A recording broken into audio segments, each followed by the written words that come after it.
For 4 days, you run the prison. You control the yard, the gates, the hostages, the negotiations. For 4 days, the state of New York has to ask your permission.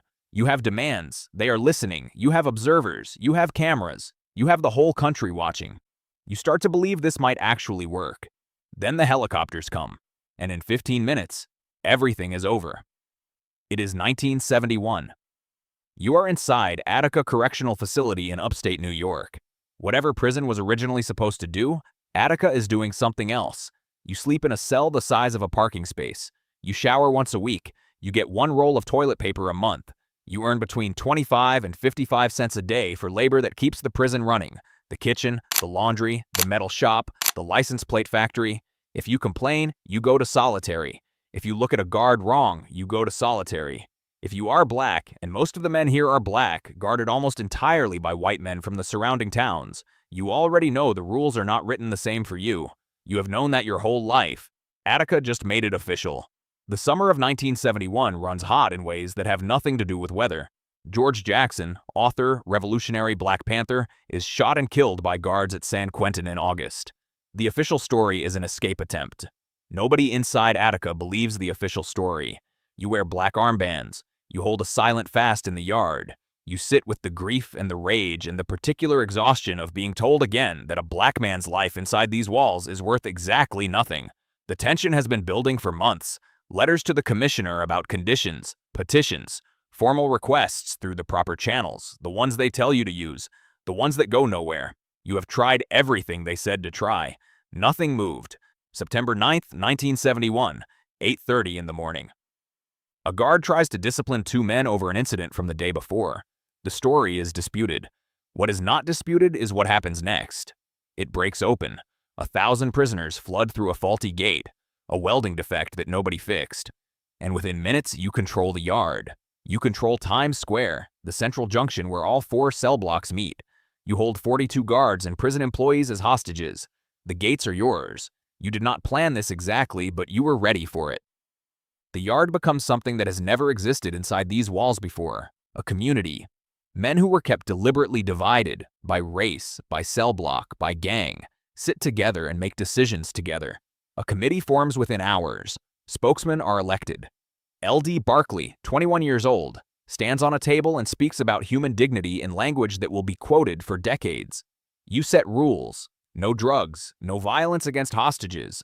Anyone who violates the rules answers to the committee. The hostages are alive, protected. Some of them will say later they were treated better by the prisoners than they expected. You draw up a list of demands.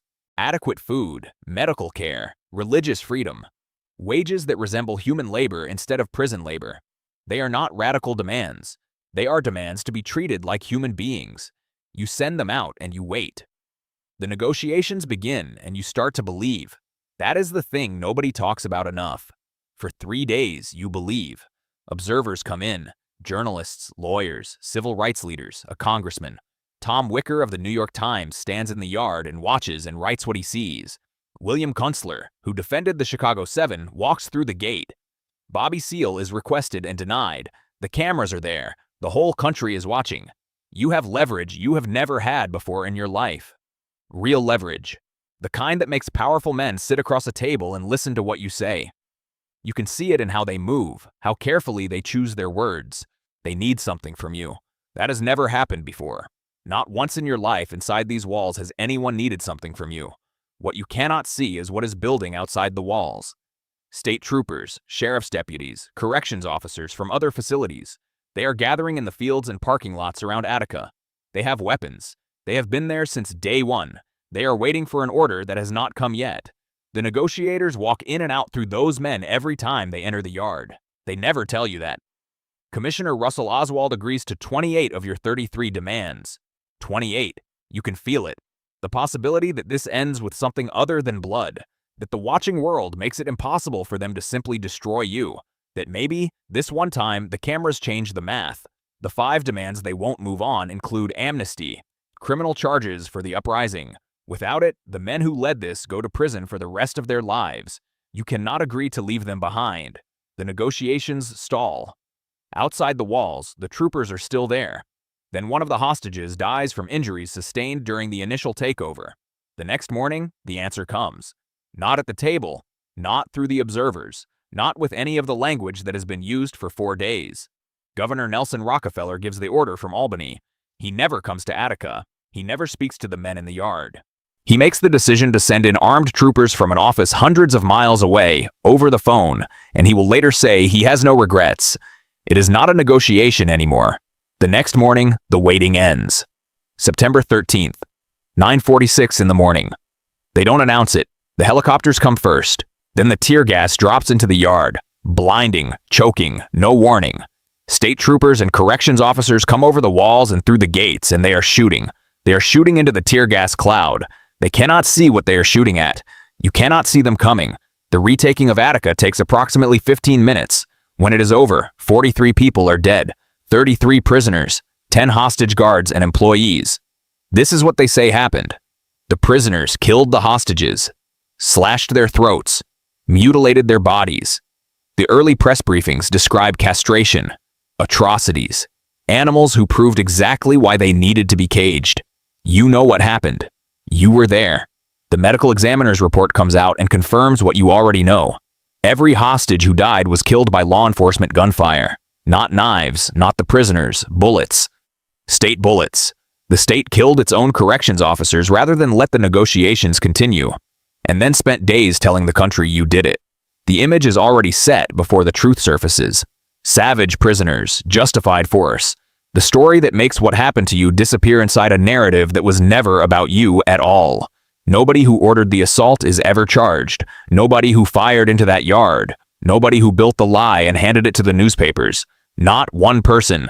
The men indicted are the ones who survived the yard. You survive. That is not a small thing. You survive. But surviving Attica in 1971 means something specific. It means you watch men carried out of the yard on stretchers and you do not know yet which ones are dead and which ones aren't. It means the gas is still in your lungs when the troopers come through the yard after the shooting stops. It means there are things that happen in those minutes. Men forced to strip and crawl through the mud, beatings that go on after all resistance is gone, injuries that are never officially recorded, that will not be acknowledged for a very long time. It means you go back into a cell. Smaller now somehow than it was before. You had 4 days of the yard, 4 days of deciding things, 4 days of being a person with leverage and demands and a table to sit at and a name that people wrote down. Now the gate is locked again. The 28 demands that Oswald agreed to, most of them quietly disappear. The conditions that produced September 9th remain. You are still here. You think about L.D. Barkley, 21 years old. He stood on a table in the yard and spoke about human dignity, and the whole yard went quiet to listen. He had a way of saying things that made you feel like the words had always existed and someone had finally said them out loud. He is dead.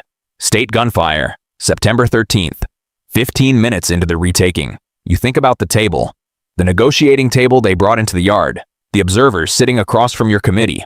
The moment Oswald agreed to the 28th demand and you felt something shift in your chest, something you did not have a word for because you had never felt it before inside these walls. The table is gone now. The yard is theirs again. You are in your cell and the gate is locked, and the same men who were here before September 9th are here now, walking the same corridors, and nobody is going to talk about what happened. Not officially, not truthfully, not in any way that costs anyone outside these walls anything. The gate is the same gate. The cell is the same cell, but you sat at a table. You had a name that men wrote down. For 4 days you were a person they had to negotiate with. And now the gate is locked, and that is over, and there is nothing to do with the memory of it except carry it, which is its own kind of sentence.